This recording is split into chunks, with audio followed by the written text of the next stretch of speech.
Hello, Internet. I am so excited because today I get to talk about my Atari Jaguar. I absolutely love this console. I don't have a lot of games for it because they're incredibly hard to find, and when you do find them, they're not exactly cheap. But this is one of my favorite consoles that I own. So, I want to talk about the console itself to start off with. It's a very odd shape, but I really love the look of it. The only downside to it is that there's no cover for the cartridge slot. So dust can get in pretty easily. You can see me wiping away some here. There exists like third-party 3D printed covers for it. I just haven't gotten around to getting one. On the back, you just have product information about the Jaguar. Nothing really too exciting. On the front, you have two controller ports, and we'll get to the controllers in a little bit. And then around back, you have an expansion slot for the Jaguar CD, a power port, a channel selector, and the video output. Let's talk controllers. This is one of the weirdest controllers I own. It has a numpad on it, but I'm not entirely sure why it has a numpad on it. It doesn't seem to do, well, anything, to be completely honest. In all the games that I've played, I haven't used it once. It's got a normal D-pad, three buttons similar to a Genesis, and pause and options. And then, like I'm pointing out here, all these extra clicky buttons, but they don't really seem to do anything.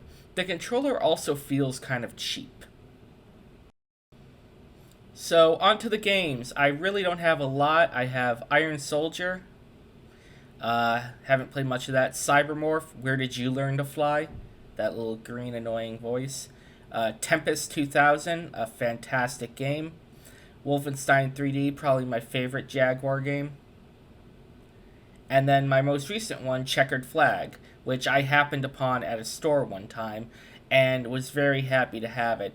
The cartridges are kind of notorious for having these weird handles on the top.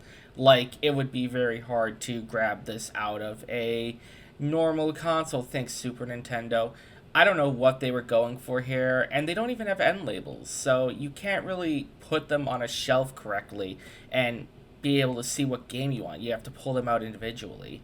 I do, however, have some boxes for a few of the games, only 3 of them, and I don't know how I've managed to procure at least 3 box copies of stuff. They're in kind of rough shape. Here's the box for Iron Soldier. It's not very well put together. The box for Tempest 2000 is pretty good, and Wolfenstein is really beat up. But they're just little bits of history, and I'm very happy to have them in my collection. I think Wolfenstein is probably the most expensive Jaguar game I own at this moment. So, I'm now going to set up the console to play it on my television. Here's just the power cord. It's just a standard power brick on the end, and it plugs into the back right over here.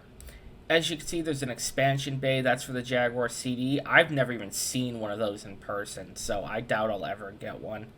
It came with this box thing, this TV switcher box thing, similar to the 5200, how you're supposed to use it instead.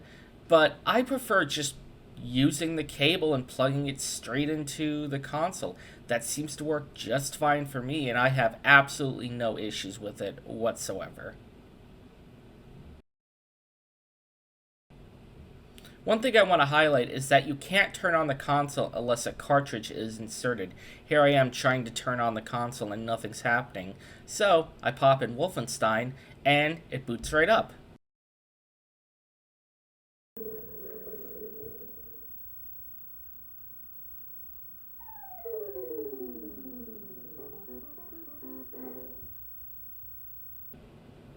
So there's the Jaguar logo. If you didn't catch the beginning of that, there was a roar like a Jaguar would roar. And that's just a gimmick the console has. Here I am starting up Wolfenstein. Remember, kids, Nazis are bad people. Do not be a Nazi. Nazis are bad. Anyways, Wolfenstein plays actually quite really well on this console. It's a little weird playing it with a controller because you don't have the good mouse feel, But it does work, and I actually did a review of this game a while ago, a few months ago. I'll post a link to that in the description if you want to go check it out. But I'm very, very happy that I have this console. This was sort of a, as I've said many a time, this was a bucket list console. I always wanted one of these. I saw it on the Angry Video Game Nerd way back, like 15 years ago, and just always wanted one. And I think I only paid like $150 for this console, whereas I think now it goes for like 400 or 500. So I'm super thrilled to have it, and it's sort of like, it's why I want to collect, because I get cool things like this and I love it. And it's such a weird, quirky console, and I'm never going to own all the games for it, but it's a lot of fun and I greatly enjoy it. So yeah, just going to end out this video on me playing some Wolfenstein through the first level. Feel free to stick around and watch it.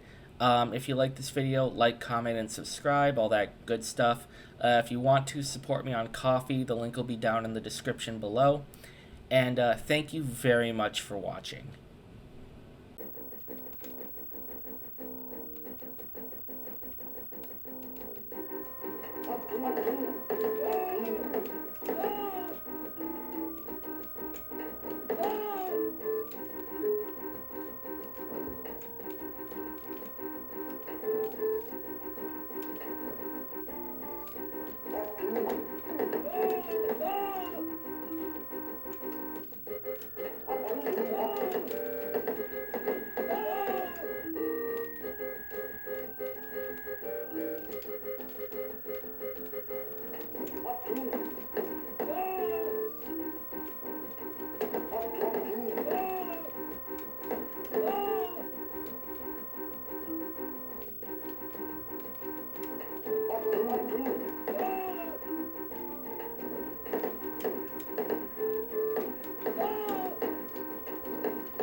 Oh!